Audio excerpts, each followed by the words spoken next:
Good morning. Welcome back. So, again, we have some more bank stuff. This is a little bit different though, because this is where installation goes wrong. Now, you've seen me do a quick little video, maybe even seen it on my TikTok, but I'm going to show you guys this part and the other part. And this is what happens when somebody who doesn't know what they're doing installing aftermarket equipment or even factory equipment, it doesn't matter. People that don't know what they're doing a job, taking the money, and not giving a crap about the customer. Let me show you. Monster Ram. Love them. Y'all know that. You know that this is a pet peeve of mine. Customer going in here to grab their dipstick can snag their finger on that clamp and cut them, scratch them, whatever. It's just stupid. It's inconvenient, and it looks like crap. So we're going to flip this thing over. We're going to get it to where it's coming out the bottom over here. The other thing, and some people have all, questioned about doing their boost tubes because they can't get their oil filter out. Well, let me show you what we got here. And there is the boost tube boot. Now this boot right here has an offset in it so that you can raise the level of that boost tube and be able to get that oil filter out this opening. So, how do we fix it?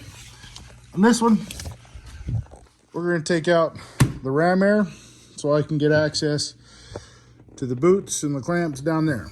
Once we get access to those, I'll loosen them up and I'll twist that boot to raise the level of that boost tube up, thus enabling extraction of the oil filter. So stick around with me for a minute.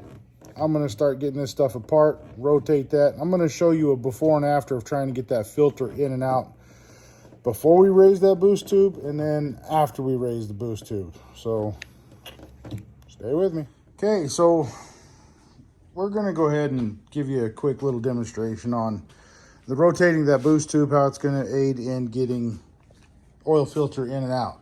But first, I want to say thank you to Gino's Garage. They supplied us with a Fleetguard filter.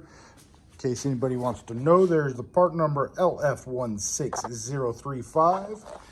Since we're going to be playing around with that boost tube anyway, we're also doing an oil change, so I've already started draining it quite a while ago, and we'll be going back in with some Valvoline 5W40. Of course, some of you have heard me talk about this. I recommend this over the Rotella that the dealerships want to put in, especially since Cummins puts their name on the bottle. I'll show you in case anybody wants to argue that with me. I've never seen Cummins put their name on a Rotella bottle, but there is the Valvoline 5W40 Cummins. This is what I recommend putting into your Cummins. Anyway, so let me show you the filter. I've already got the old filter out. Yes, I did have to take it out the top. I already took out the air box because we are going to rotate that tube. But just so you know, this thing will not fit through there. So I'm going to rotate that tube and then I'll show you how much of a difference it makes getting this new filter in there. Okay, clamps for that boost tube are loosened up on both ends. I've spun that around to where the high side for this tube on this side is now up, which raises this tube up. Let me show you here. You're gonna hear me talk funny because I got my flashlight in my mouth. But there's the new profile. It's tight, but the filter does go in. So for any of you who have had boost tubes installed, and you can't get your oil filter in and out through the wheel well anymore, this is what you need to do.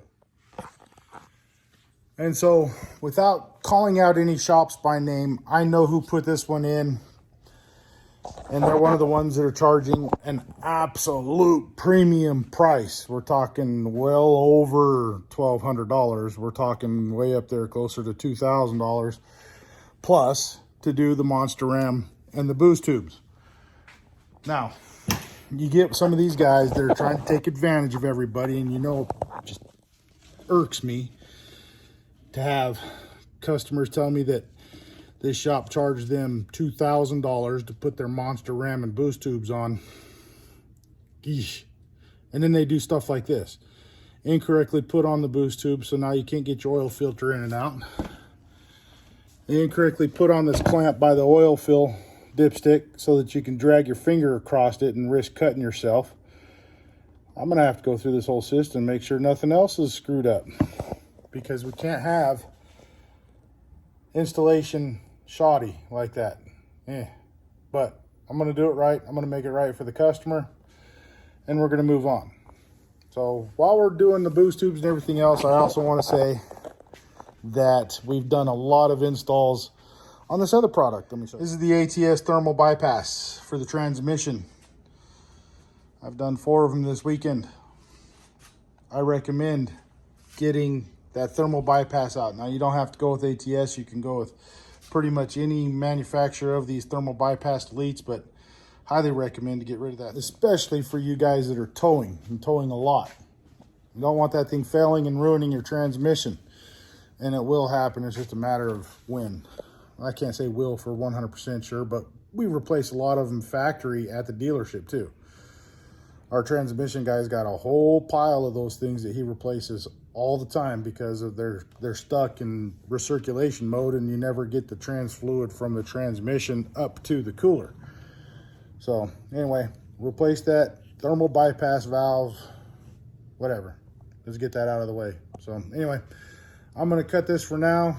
I'm gonna get the oil filtered on, get clamps tightened back down, all that good stuff. Go through the rest of the install on this monster ram setup and make sure everything else is good to go for the customer. But I wanna thank you all for watching.